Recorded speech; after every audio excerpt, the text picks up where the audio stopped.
वही गोदी मीडिया है जिन लोगों ने सर्वे दिखाया जो पाकिस्तान में इस्लामाबाद, लाहौर, कराची को कब्जा दिए थे। जैसे यूपी का उदाहरण है, तो उनके एग्जिट पोल में और उनके अपने सर्वे में तो 2 ही तो जीत रहे थे कि 1 भी नहीं जीत रहे थे हम, हैं? नहीं, 1 भी नहीं जीत रहे थे। अगर सही तरह से उनकी सुना जाए तो बीजेपी पूरी हरा रही थी, हमें 0 कर रही थी। याद कीजिए, आप याद कीजिए। वो लोग जो सत्ता के शिखर पर बैठे थे, आज उनके चेहरे पर पसीना क्यों है? वो जो लड्डू बांटने की तैयारी में थे, अब टीवी बंद करके दरवाजा क्यों बंद कर रहे हैं? बिहार में खेल खत्म नहीं हुआ है, अभी तो खेल शुरू हुआ है। नमस्कार, स्वागत है आपका द पब्लिक एक्सप्रेस के डिजिटल प्लेटफॉर्म पर। मैं हूं जितेंद्र यादव।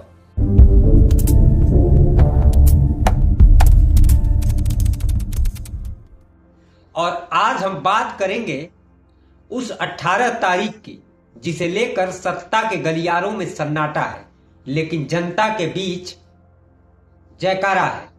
देखिए, बिहार में वोटिंग खत्म हो गई, पर दिल की वोटिंग अब भी जारी है।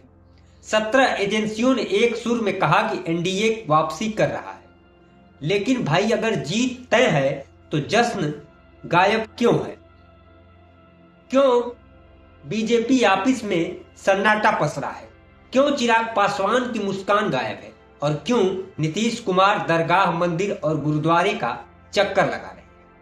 क्या बिहार की राजनीति अब मंदिर मस्जिद से नहीं, माथे के पसीने से तय हो? अब सुनिए एग्जिट पोल क्या कहता है। एनडीए को 43% और महागठबंधन को 41%, बाकी सब मौका परस्त है। लेकिन दोस्तों, यह कहानी अंकों की नहीं, अंदरूनी अंकों की है, जहां नीतीश कुमार का तीर बीजेपी के सीने पर जाकर अटक गया है। बीजेपी ने सोचा था कि इस बार नीतीश को ठिकाने लगा देंगे, लेकिन नीतीश बोले, भाई ठिकाने लगाने वाले अब खुद ठिकाने ढूंढ रहे हैं।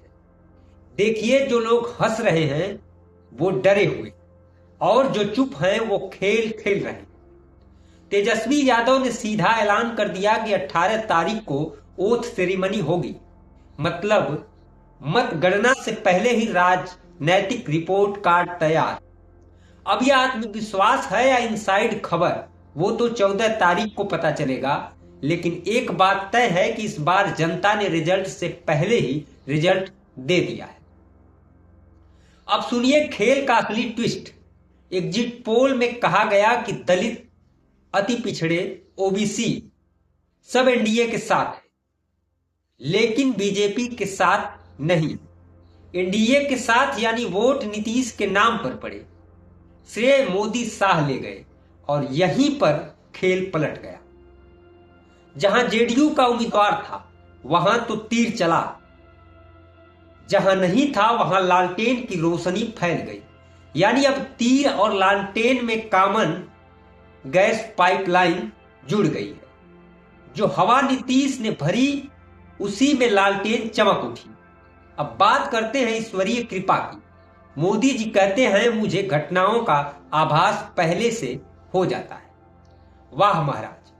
तो फिर कुंभ में कुचलने वाले लोग, रेल में जलने वाले लोग, लाल किले पर मारे जाने वाले लोग, क्या वो आपके ईश्वरीय नेटवर्क से बाहर थे? लगता है ईश्वर भी अब कह रहे हैं कि महाराज, अब बिहार का सिग्नल कमजोर है। अब सबकी नजर चुनाव आयोग पर है, क्योंकि इस बार जनता कह रही है कि गंगा किनारे जो गद्दा बिछाया गया था, हमने खींच लिया है। अब सत्ता की नींद उड़ चुकी है। 18 तारीख को जो मंच सजेगा वो सिर्फ ओथ सेरेमनी नहीं होगा, वो राजनैतिक पुनर्जन्म की रस्म होगी। अगर आपको लगता है कि बिहार की राजनीति में अब सिर्फ वोट नहीं, वोटर की समझदारी चल रही है, तो वीडियो को लाइक करिए और कमेंट में इस पूरे मुद्दे पर आप क्या सोचते हैं, अपनी राय लिख करके जरूर बताइए। नमस्कार।